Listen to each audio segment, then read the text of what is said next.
우리는 아예 낚시를 포기하고 둘러앉아 깡통째에 데운 참치 안주에 소주를 마셨다. 말하자면 그들 모두 나처럼 한켠으로 밀려난 것이었다. 지글거리며 끓는 참치 깡통을 우리 앞으로 밀어주며 김이 소주를 따랐다. 그런데 김 감독님, 영화 왜 안 들어가세요? 박이 물었다. 김은 소주를 박에게 건네며 피식 웃었다. 왜냐고요? 글쎄, 얼마 전에 어떤 영화 학교에서 나보고 강연을 좀 해달라고 하더군요. 가서 이야기를 하고 나오는데 참 그랬어요. 난 학생들에게 어떻게 하면 좋은 영화를 만들어낼 수 있는가 하는 이야기를 해주었거든요. 다들 참 열심히 들읍디다. 하지만 강의를 마치고 난 다음에 나는 내가 결정적으로 글러먹었다는 걸 알았어요.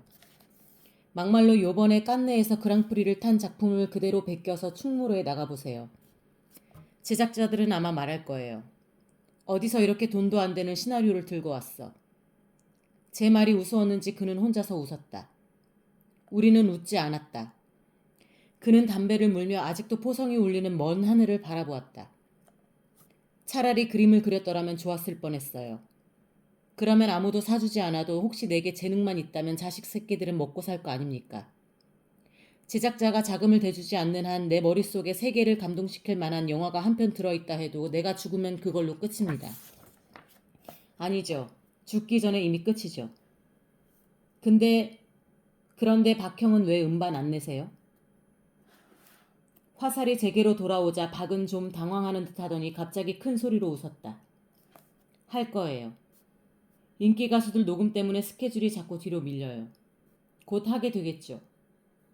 그런데 글 쓰는 사람들은 좋겠어요. 종이하고 연필만 있으면 되니까 말이죠. 게다가 출판사 사장들은 그래도 트였잖아요. 그런데 왜 요즘은 소설 발표 안 하세요? 마치 돌아가면서 소견 발표라도 하는 시간처럼 그들이 내게 물었다. 나는 포성보다 길게 오는 산을 바라보면서 잠시 머뭇거렸다. 왜냐하면 나는 할 말이 없었다. 출판사 사장이 장사 안 되는 작품이라고 딴지를 거는 것도 아니고 유명 작가들 때문에 내 소설이 안 실리는 것도 아닌데 왜? 나는 갑자기 그들에게 미안해졌다. 박의 말대로 자본주의 사회에서 소설은 가장 원가가 싸게 먹히는 예술일 수도 있었다. 역으로 자본가들을 향해 마음 놓고 비판을 해댈 수도 있는 것이다. 하지만 나는 문득 아까 우리가 차를 타고 오던 길에 본 그 무거운 트럭을 생각했다. 낑낑거리며 오르막길을 오르는 트럭. 우리 차가 가볍게 그 곁을 스치는 동안 트럭은 겨우겨우 앞으로 나가고 있었다. 무거워서 정말 미안하다는 듯 오른쪽으로 비켜서서 조심조심 앞으로 나가는 것이 아니라 뒤로 밀리지 않으려고 안간힘을 쓰는 것 같던 그 트럭. 짐을 너무 많이 실은 탓이라고 나는 생각했다. 적재적량보다 너무 많이 욕심을 부렸는지도 모른다고. 아니다, 틀림없이 그랬을 것이다. 그래서 나는 농담으로 대처하기로 했다. 왜냐하면 우린 소쩍새들이거든요. 잘은 모르겠지만 들은 일이 있다는 얼굴로 박이 하하 웃었고 김이 어리둥절한 표정을 지었다. 그런데 나로 말하면 갑자기 눈물이 쏟아졌다. 돌연한 감정이었다. 웃던 박이 입술을 천천히 다물었다. 죄송합니다. 나는 천천히 말하고 일어나 먼저 텐트로 들어왔다. 대체 왜 이러는 건지 나도 알 수 없었다. 침낭에 얼굴을 묻자 내 목구멍에서 자음과 모음으로 표현할 수 없는 꺽꺽 소리가 밀려나왔다. 일제의 감옥에서 죽은 어떤 시인의 말대로 내 괴로움에는 이유가 없었다. 하지만 정말 내 괴로움에는 이유가 없을까? 그 시인은 말했다. 한 여자를 사랑한 일도 없다. 시대를 슬퍼한 일도 없다.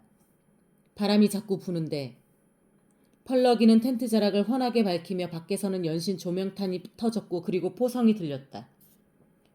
그러고 나면 포성 소리보다 오래오래 산도 따라 울었다. 둘째 날 새벽 5시 2분. 우리들은 쫓기고 있었던 것 같다. 도서관 앞을 달려가는데 같이 도망치던 친구가 바람처럼 뒤로 끌려나갔다. 돌아보니 그는 검은 옷을 입은 5명에게 둘러싸여 입을 틀어막히고 있었다. 모퉁이를 돌자 세워놓은 자동차가 보였고 요란한 총소리가 들리기 시작했다. 나는 있는 힘을 다해 자동차를 향해 뛰었다. 어서 타! 시궁창에 빠져서 군화를 신은 사람들에게 등을 짓눌린 채로 시인이 외쳤다. 내가 올라타자 차는 앞으로 나가기 시작했다. 나는 전혀 운전을 할 줄 몰랐다. 그런데 차는 움직이고 있는 것이었다. 다시 모퉁이를 돌자 가파르고 높은 계단이 나왔다. 나는 45도나 되는 각도의 오르막 계단으로 차를 몰아붙였다. 차는 올라가고 있었다.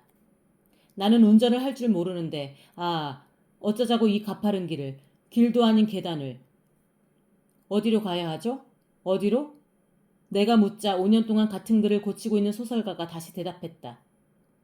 표지판을 좀 보렴.